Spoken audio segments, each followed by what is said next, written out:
Everybody's arguing about India Arie and Young Miami like it's just a difference of opinion. But what if I told y'all this conversation isn't even about them? It's about who controls the narrative,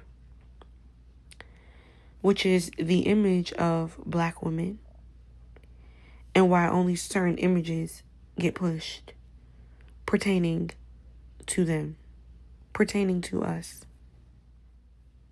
I stand with India Arie. It kind of reminds me of when Felicia Rashad was on the Breakfast Club and made a statement about the tasteless and classless dress attire of modern women today. That's what this reminds me of, right? But see, India Arie spoke about, or let me say this, right? What India actually said, right? Because I feel like people are intentionally choosing to misinterpret her words and what she's saying, or what she really means to say, right? Remember, was it like a year or two ago? She spoke out about performances, right? At the Essence Fest. Right? And she didn't have an issue.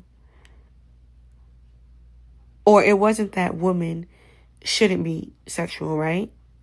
Her issue was where and what that represented for us as black women as a whole, right? Because for those of us who have followed and kept up with the Essence Awards, right? The Essence Fest, right? It was always about, or has always been seen as a cultural space, right? Centered around black women and their legacy, their beauty, intellect, and the soul of the women, right? So when I listened to her words, right? And I listened to understand and not respond, right? Her question was, what does it mean, right? What does it mean when that space starts to center, right? When it starts centering hypersexual performances?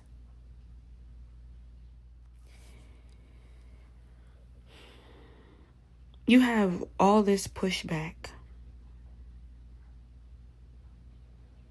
on the other side of the fence, right? And you have artists such as Young Miami, right? And Cardi B and Lotto, these artists, right? And a lot of their argument is feminism. This is autonomy. This is ownership. This is women doing what they want with their bodies, right? And some people who are on a stance with them will agree and say they're not wrong, right? But for a long time, right, black women's sexuality was controlled, it was suppressed, and exploited. Exploited by others. Our oppressors and colonizers in particular. So it seems like now to them expressing it freely feels like power. Right? Because now in their mind they feel like they have a say.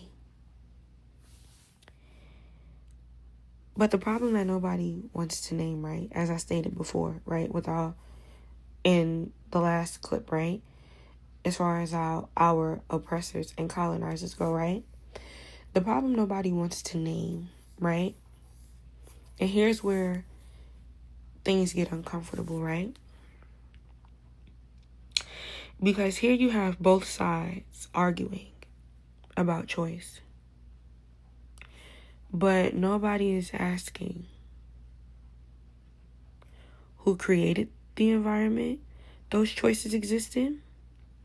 Because the truth of the matter is, right? Because the truth is, The industry does not equally promote all versions of black women.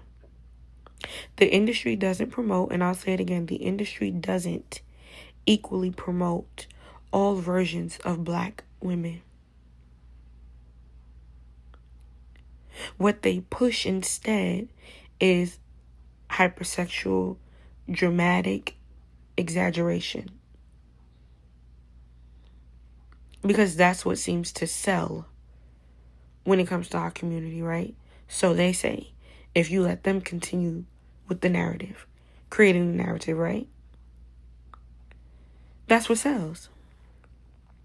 So now, right? The question becomes, if one image is constantly rewarded, right? Is that still pure freedom? Or is that influence? In some real life examples, right? If we're being completely honest, right?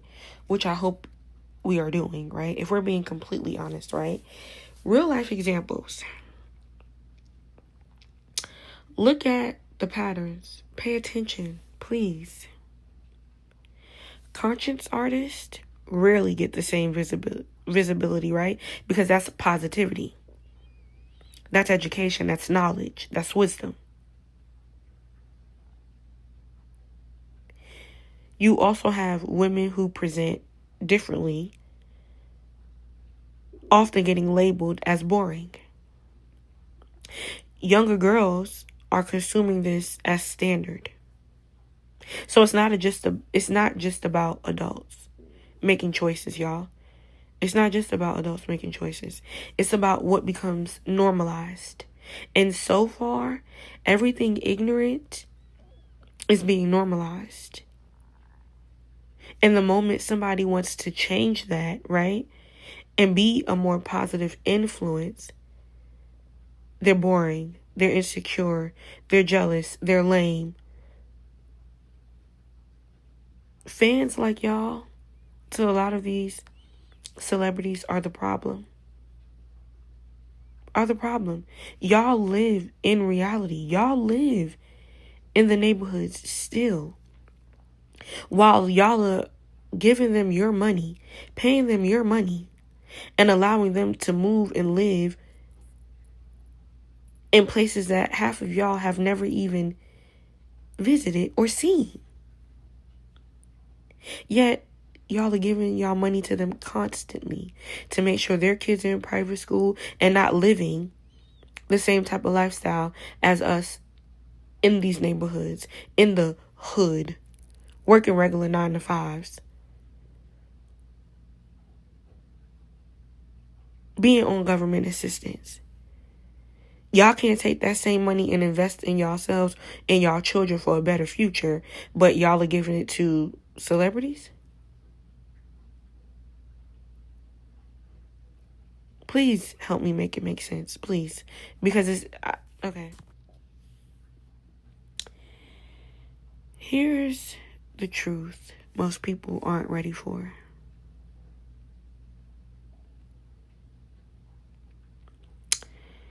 You can support women expressing themselves and still question the very same system that only uplifts certain expressions. You can defend autonomy and still ask who benefits from what's being promoted. This isn't about controlling black women. It's about making sure black women have full range, not just representation in one lane, in a specific lane that is really a detriment to us evolving.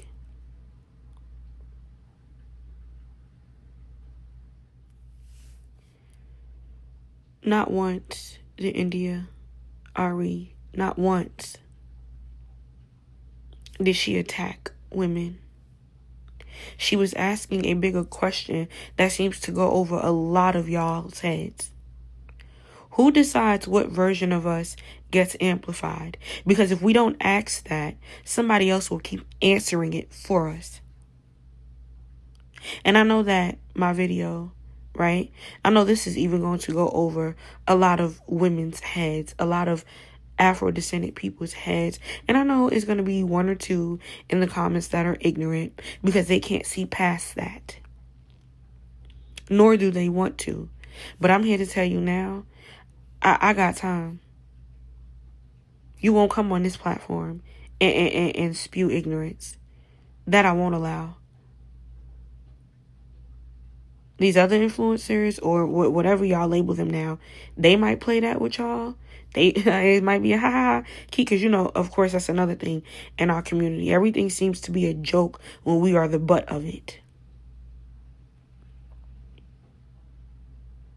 Every negative thing seems to work out as long as we are in the forefront and we are the face of it. So please find you something safe to do.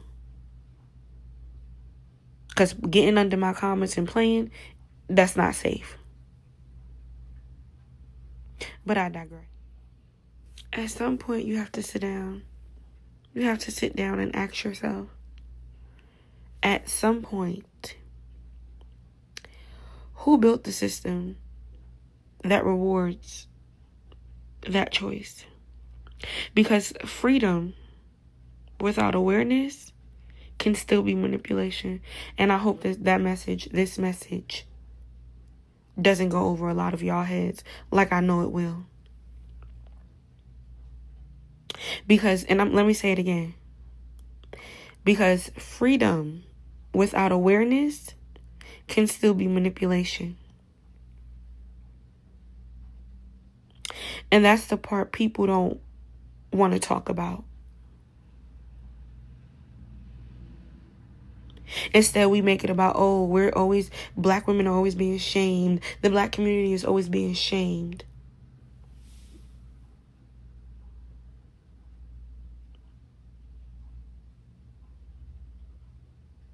Are we choosing, or are we being steered?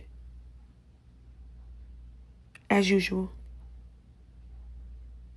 As usual. The fact that some of these parents are even allowing their children to rap the words of the song word for word, curses included. The same way y'all allow y'all kids to have passion for a lot of these songs, to a lot of these ABC rapping artists, y'all don't seem to have that same passion during parent-teacher night. During parent-teacher conferences. Y'all don't seem to have that same passion when y'all kids are failing math, English, science, social stuff. Y'all don't seem to have that passion then. But it's a whole lot of passion when it's ignorance, when it's promoting ignorance. Y'all seem to have a whole lot of passion for that. But anything with the least bit of common sense, with even a hint of it, y'all shy away from that though. That doesn't matter. That's bad. But promoting ignorance is the key.